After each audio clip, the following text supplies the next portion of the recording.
যদি দল চায় সে নিশ্চয়ই দাঁড়াতে পারে। জায়গা পূর্ব ক্যানিং হতে পারে, মুখ্যমন্ত্রীর বিরুদ্ধেও হতে পারে, না হওয়ার কিছু নেই। তো ওনার যেখানে ইচ্ছে সেখানে দাঁড়াতে পারেন, তাতে ফল ভালো হবে। যদি দাঁড়াই সাধারণ মানুষের জন্যই তো দাঁড়াবো, সাধারণ মানুষের জন্য লড়াই করার জন্যই তো দাঁড়াবো। আর দ্বিতীয় নম্বর কথা, দাঁড়ানোটা কোনো পাপ নয়, তো এতে আশ্চর্য হবার কিছুই নাই, দাঁড়াতেই পারে। আপনারা তো জনগণকে বলবো, আপনারা 15টা বছর এদেরকে দিয়েছেন, তার আগে 34 বছর বামফ্রন্টকে দিয়েছেন। আপনারা চেঞ্জ করে দেখুন, যদি না হয় আবার তো পরিবর্তনের রাস্তা আছে। আপনার তো গণতন্ত্রের অধিকার আছে রে ভাই, আপনি পরিবর্তন করে দেবেন। যদি মনে করছেন আপনার ন্যায় বিচার হচ্ছেন না, আপনার তো রাইট আছে, আপনার সংবিধান রাইট দিয়েছে, তো 5 বছর পরে তো ফের ভোট আসবে, তখন তার পাশা উল্টো দেবেন। তিনি তার মত প্রকাশ করেছেন, তিনি ইচ্ছা প্রকাশ করেছেন। যদি দল চায় সে নিশ্চয়ই দাঁড়াতে পারে। জায়গা পূর্ব ক্যানিং হতে পারে, মুখ্যমন্ত্রীর বিরুদ্ধেও হতে পারে, না হওয়ার কিছু নেই। তো ওনার যেখানে ইচ্ছে সেখানে দাঁড়াতে পারেন, তাতে ফল ভালো হবে। আপনারা কি চাইবেন না যে এক ভাই নওশাদ সিদ্দিকী তিনি ভাঙড় থেকে দাঁড়াচ্ছেন, আরেক ভাই ক্যানিং থেকে দাঁড়ালে? হ্যাঁ, চাবো না কেন, 100 বার চাবো। তাহলে তো আরও ভালো হবে, লড়াইটার তো সুবিধা হবে, আরও জনগণের সুবিধা হবে, আরও যারা আছে তাদেরও সুবিধা হবে। সে উনি বলতে পারে, আমরাও বলবো। সে তো যখন 26 আসবে ভোটের ময়দানে গিয়ে তখন বোঝা যাবে কে মানে আমরা তো অন্যায়ের বিরুদ্ধে রাজনীতি করতে এসেছি, আমরা ন্যায়কে প্রতিষ্ঠা করতে এসেছি, সমাজকে পরিবর্তন করতে এসেছি। আমাদের লক্ষ্য হলো সমাজ পরিবর্তন। আমাদের লক্ষ্য যে আমরা গদি আঁকড়ে ধরবো কি গদি লক্ষ্য করে আমরা লড়াই করছি সেটা না। আমাদের মূল লক্ষ্য হলো সমাজকে পরিবর্তন করা।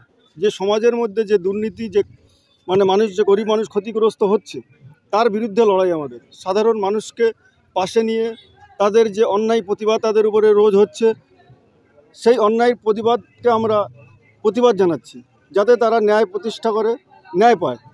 কিন্তু বর্তমানে যা পরিস্থিতি আপনি দেখেছেন, ভাঙড় বলে না সারা পশ্চিমবাংলাতে কীভাবে অরাজকতা তৈরি হয়েছে। খালি এরা রাত দিন ভাঁওতাবাজি করে যাচ্ছে, যারা দোষী তাদেরকে সবসময় আড়াল করার চেষ্টা করছে। আজকে বলুন, যাদেরকে মুখ্যমন্ত্রী বলেছিলেন যে তাদেরকে আমরা ন্যায় দেব, সে রিজওয়ান কি ন্যায় পেয়েছে? সে রিজওয়ানের জন্য কত লড়াই করেছেন, কত সংগ্রাম করেছেন, সে আজ অবধি কি ন্যায় পেয়েছে? উনি যে 21শে জুলাই নিয়ে যে উনি যে প্রোগ্রামটা করেন প্রতি বছরের ন্যায়, ওনাকে যে কনস্টেবলটা বাঁচিয়েছিল তিনি কি আজ অবধি ন্যায় পেয়েছেন? আমি সাধারণ মানুষকে বলবো, এরা খালি ভাঁওতাবাজি দেবে নিজেদের গদিকে শক্ত করার জন্যে, গদিকে মানে আঁকড়ে রাখার জন্যে।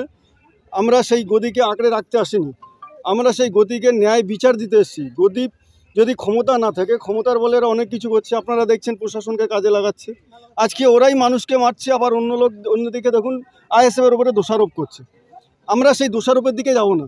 আমাদের নওশাদ সিদ্দিকী বলেছিলেন যে রং না দেখে, কালার না দেখে যারা দোষী তাদেরকে অ্যারেস্ট করতে হবে, ন্যায় বিচার তার পরিবারটা যেন পায়। সে টিএমসি হোক, আরএসপি হোক, কংগ্রেস হোক, সেটা বড় কথা না। একটা পরিবারের যে একটা জুপার জন্য লোক চলে গেল, তাদের সাথে আমার রাজনীতি মতপার্থক্য থাকতেই পারে, কিন্তু তাই বলে তাকে জানে প্রাণে মেরে দেবে, এটা কোন ধরনের রাজনীতি? এই রাজনীতি থেকে আমাদেরকে বেরিয়ে আসতে হবে। আমি বলবো ভাঙড় সমেত সারা পশ্চিমবাংলা জুড়ে এই সাধারণ মানুষকে এই অন্যায়ের বিরুদ্ধে প্রতিবাদ করতে হবে, প্রতিবাদে সোচ্চার হতে হবে। যদি সোচ্চার না হয় এই প্রতিবাদ কিন্তু ঘরে ঘরে ঢুকে যাবে। আপনারা দেখেছেন এর আগে যে 12সাতে যে মেয়েটা ধর্ষিত হয়েছিল, সে কি ন্যায় পেয়েছে? পায়নি। যাদের জন্য এরা লড়াই করেছে তাদেরাও ন্যায় পায়নি। আমরা চাই ন্যায় প্রতিষ্ঠা হোক। ন্যায় যদি প্রতিষ্ঠা না হয় অন্যায় কিন্তু বেড়ে যাবে। আমরা যে পুলিশ প্রশাসনগুলো আছে তাদেরকেও বলবো, আপনাদের চাকরি যে করছেন জনগণের ট্যাক্সেই পয়সা করছেন, এটা আপনাকে চিন্তা করতে হবে। আপনারা সাধারণ মানুষের সঠিক বিচারটা করুন। যদি আপনাদের কাছে যাচ্ছে, টিএমসি গেলে তার কেসটা নিচ্ছেন, আইএসএফ গেলে নিচ্ছেন না। আমরা আপনাদের কাছে অনুরোধ করব, আপনারা সরকারি কর্মচারী, আপনাদের সাধারণ মানুষের প্রতি দায়বদ্ধতা আছে। সেই দায়বদ্ধতার মধ্যে দিয়ে সাধারণ মানুষের পরিষেবাটা আপনারা দিন। যে অন্যায় করছে তাকে আপনারা ধরুন। আমরা আপনার বলছি না যে আপনারা কেন ধরবেন না আমাদেরকে, আমরা যদি অন্যায় করি আমাদেরকেও ধরুন, কিন্তু আপনারা বিচার বিবেচনা করে ধরুন। আপনারা নামুন, মাঠে নেমে দেখুন কারা অন্যায় করছে কারা করছে না। আপনারা একটা লিখিত জমা দিয়ে দিলেই আপনি কাউকে তুলে নিয়ে আসছেন, কিন্তু এটা ঠিক নয়।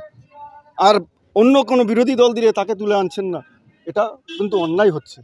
আপনাদের কাছে আমরা অনুরোধ করব, প্রশাসনের কাছে আপনারা নিরপেক্ষতা বজায় রাখুন। আপনাদেরকে মা মাসি উদ্ধার করে দিচ্ছে যে শাসক দলের নেতারা, আপনারা তাদের হয়ে কাজ করবেন না। আপনাদেরও সংসার আছে, পরিবার আছে, বাচ্চারা আছে, আপনাদের গালাগালিটা খাওয়াবেন না। আপনাদেরকে গালাগালি দিচ্ছে, আমাদের লজ্জা লাগছে। আমাদেরও ঘরে মা বোন আছে, আপনাদেরও ঘরে মা বোন আছে। তাহলে চিন্তা করুন। আমরা আপনাদেরকে সাপোর্ট করছি যে